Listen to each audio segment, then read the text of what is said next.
How often do you read books translated from another language?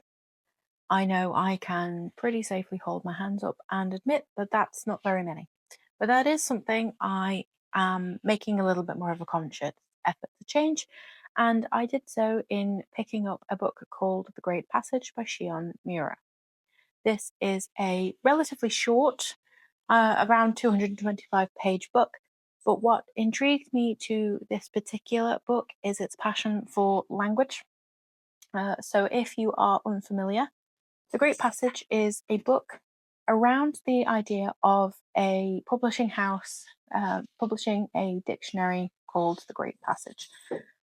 It's a 2,900 page kind of tome, and it's quite tricky for the department to get these out because dictionaries, whilst they are kind of staples in terms of they're always somewhat in demand, they are sort of more academic in nature. They don't fit trends and that kind of thing. So, whilst they are always needed and they can be almost make or break for a publishing house in their reputation, that sort of thing, they aren't necessarily the big money makers. So, this particular book is about the struggles of this publishing house to getting The Great Passage out into the wider world. But it's much more than that. It's a kind of slice of life uh, story where we have an interesting protagonist who clearly shares the author's passion for language.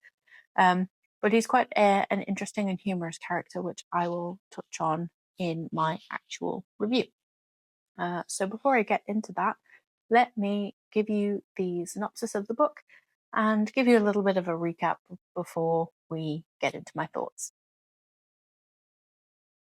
Kohei Araki believes that a dictionary is a boat to carry us across the sea of words.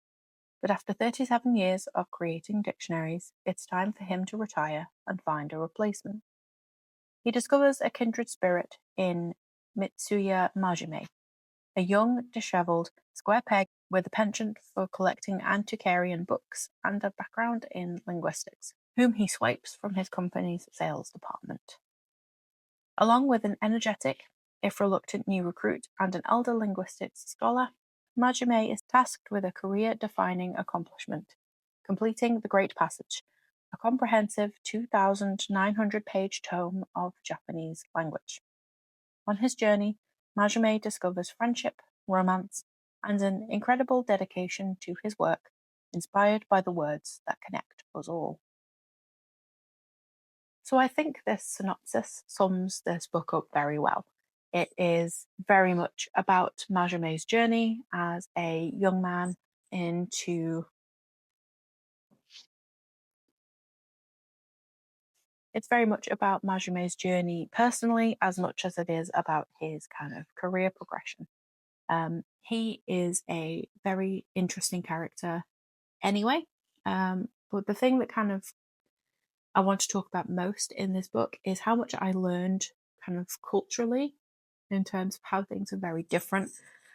So I read a lot of Western books. I hold my hands up to that. That is perhaps a bias that I've not been conscious of, but is something I'm looking to change. But what I really enjoyed about The Great Passage is that it forced me out of that comfort zone and to read and learn about a completely different culture. And we see that in through like the ways of the work ethic of the characters concerned. Also socially, there are similarities, there are differences. But it's the kind of cultural aspect of this book that I was leaning into quite a lot, as well as the passion for language, which clearly comes from basing yourself around a publishing department for a dictionary. I really enjoyed reading about a book set in Japan, and so being able to identify the differences between life there and life here. So the work ethic, especially, is kind of where it showed up most in this book. So there is a situation where there is a delay or kind of like problem with the dictionary, The Great Passage, they're trying to publish, they're short on a deadline. And so what the people working on it end up doing is basically camping in the office for a month and going so hard on this project to get it back on track. Now, you wouldn't see that here. Like, yeah, there are some people who do a bit of overtime, but that's just kind of a very different attitude. I'm not saying it's necessarily the right attitude because obviously that's a lot of work. And are they getting paid for it? Are they getting appreciated for it? Who knows?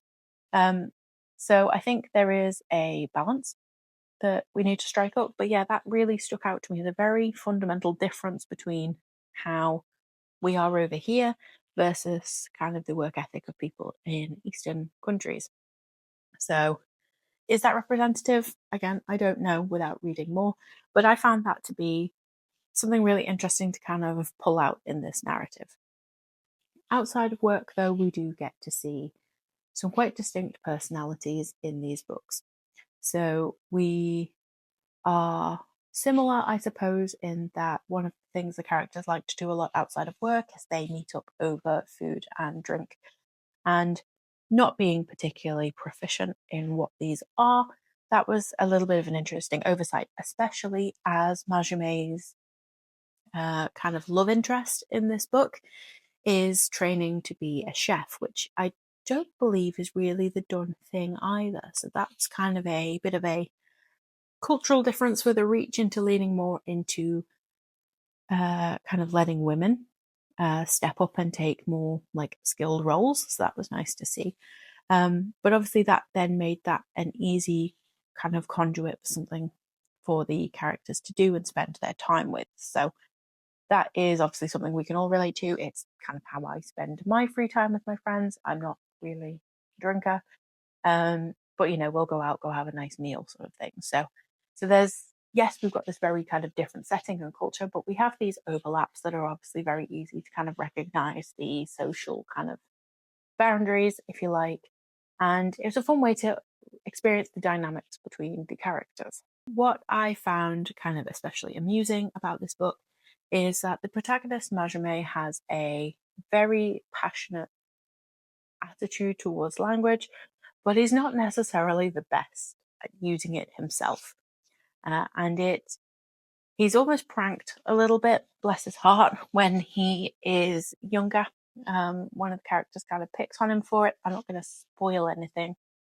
But yeah, there's a real humorous element in that he is very assiduous in collecting new words and understanding their meanings and stuff like that. But actually, he is not the best at articulating himself. If anything, he comes across as quite awkward, especially at the beginning. And we do see some progression with his character. I feel like this gets easier over time as he progresses in his career and obviously has to put himself in these positions where he has to interact with people he's not used to. But he is very awkward, almost to the point where I thought there might be something in terms of, like he may be on a spectrum or something. He is very socially awkward, and it's hilarious to read or listen to. In my case, I listen to the audiobook. So that's quite laughable, really, in a book that's so serious on its language that we have the main character leading the book who is maybe not the best or the most efficient at using it. But I think that helps make the book more relatable overall. I think if it leant too hard down the serious route, it would lose the humor element that helps keep us involved and engaged with the book. So I think that's probably a deliberate choice. And personally, I found that worked really well. Language is obviously the main driver of this book, and I think it shows that the author is the daughter of a classic scholar. I think her passion for books and her kind of motivations to become a writer. She was also looking to get into the publishing industry, I believe, maybe did, I can't remember. But like that shows just in the writing style overall.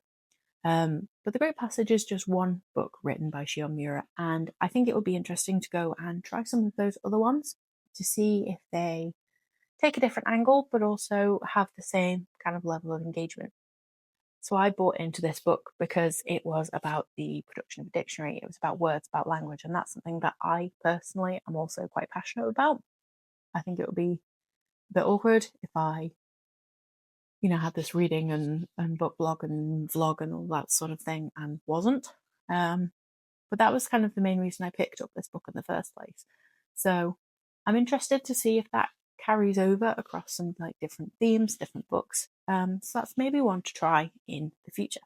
The Great Passage was a really interesting book to pick up from a non-Western author and to read something translated from a language that isn't originally English. It's a great way to kind of broaden your horizons, and I think after reading The Great Passage, mine are somewhat as well.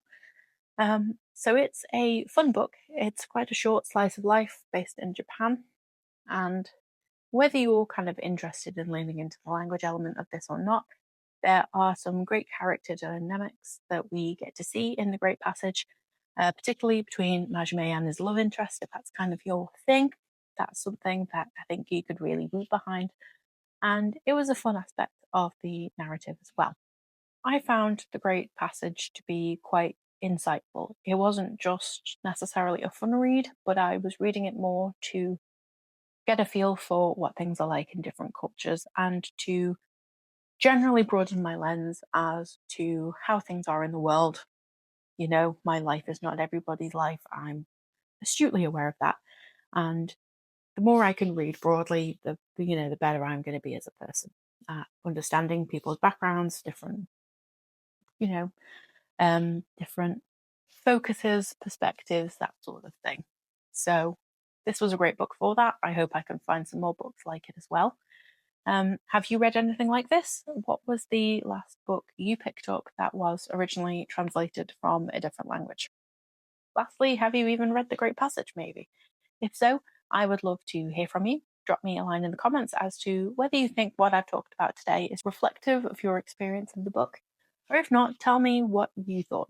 The Great Passage is just one of a few books I have already reviewed on my channel so far. I have a playlist with some other book reviews if you're keen to hear my thoughts on a vast array of books. I have picked up things from Notes on a Nervous Planet to R.F. Kuang's Yellowface, Orbital by Samantha Harvey, if you want another relatively short slice of life kind of read. So I pick up a broad variety of books. So if you want to go and check those out, I will link the playlist here so you can go and check those out. Thanks for watching, and I hope to see you again very soon. Bye for now.